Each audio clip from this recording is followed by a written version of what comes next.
I was new to a big city and decided I didn't need my car anymore. I listed my car for sale, a 6-year-old Honda Accord. A normal, well-dressed man comes over to see it after a few phone calls about it. He's in his early 40s, and his name is James. He's buying it for his daughter in college. I always have my guard up when dealing with strangers, but so far James is personable and seems legitimate. He test drives it with me in it. He does a thorough inspection. He negotiates the price with me for a while. He asked me to hold the car for 2 days so he can get the money and come pick it up. I agree. A 2-day hold where I won't sell it to someone else. 2 days later, James follows up and we meet again. Midday, normal neighborhood in an urban city. James and I test drive the car one more time. He gives me a Chase Bank cashier's check, which I said was fine. I tell him he needs to come to the bank with me to cash this check and to get the title notarized over to him. This is when he starts acting nervous. We're pulled over on the side of my street discussing this.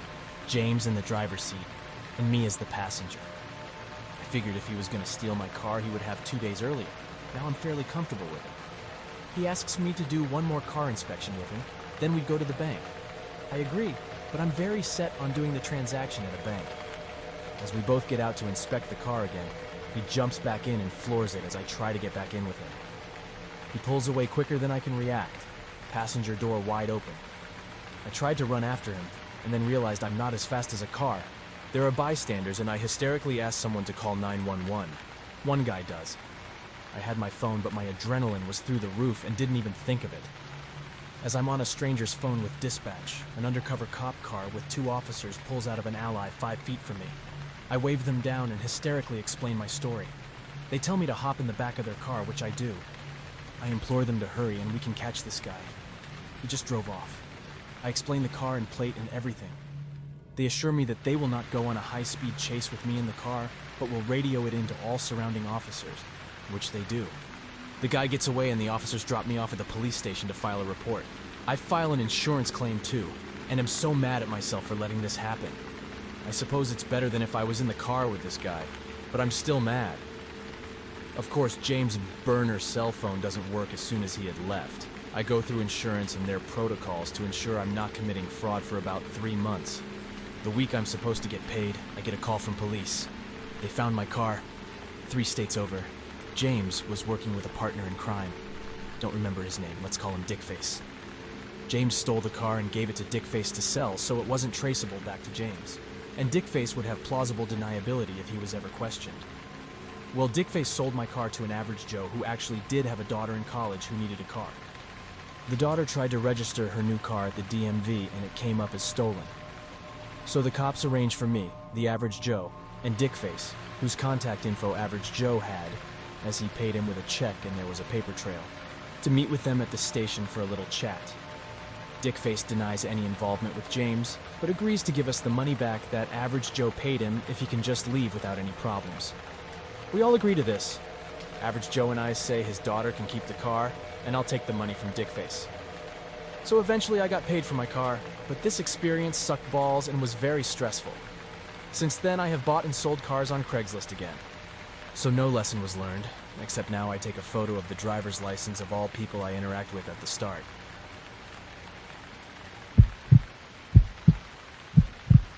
I was moving out of an apartment that had washer and dryer hookups into one that didn't. So I sold my washer and dryer. I ended up having separate buyers. The guy who bought the dryer was great. He was getting it for his daughter who was going to college. I helped him load it up in his truck, he gave me the payment, and I never heard from him again. The guy who bought the washer was a different story. He texted me, asking if it was still available. We haggled over the price. All normal stuff. We set a time, and I waited for him to get there. Now I only had 1 week left in the apartment, so I didn't care too much about random people coming to my home like I normally would. Pretty much all my stuff was moved into my new place, but the internet wasn't turned on yet, so I was still just sleeping on an air mattress in the old one for the time being. He ended up being a few hours late and showed up in a truck that was used for transporting large glass panes. He had about 5 people with him, all crammed onto the front bench seat of the truck. They loaded it onto the truck with it leaning at a 30-degree angle against the glass pane rack, or whatever you would call it. He tried to haggle it down to a lower price, but I didn't budge. He left, and I thought it was done. Later that night, I started getting texts from him about how it doesn't work. and he wants his money back. I told him, as it was written in the post, that it was sold as is and was working. I assume he damaged it in the way he rigged it on his truck. Well, after a day, he starts calling me and cussing me out, texting death threats, and I have other random numbers calling me doing the same. 2 nights after I sold it, I woke up at 3 a.m. with people banging on my door yelling. Luckily, I lived on the 2nd floor with no easy access to the windows. I sat there for about 15 minutes while they continued to yell through the door. The next day, I moved the rest of my stuff into my new apartment and never went back other than to turn the keys in. I still got calls and texts from him on random numbers for 2 months over a $150 washer. I don't sell stuff on Craigslist anymore.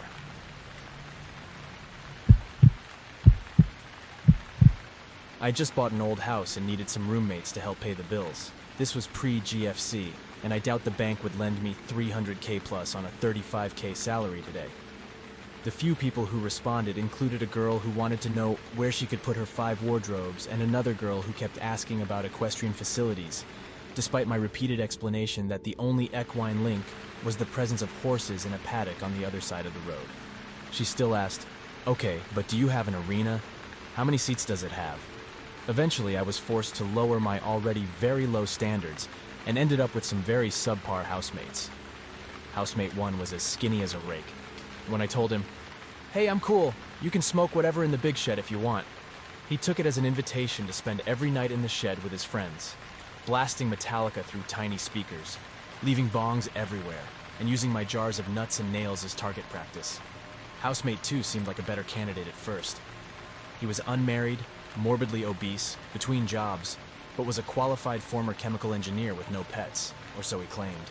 Firstly, the day before he moved in, he admitted to having a Maltese Terrier, which he hadn't mentioned earlier because he hadn't found a place that allowed pets.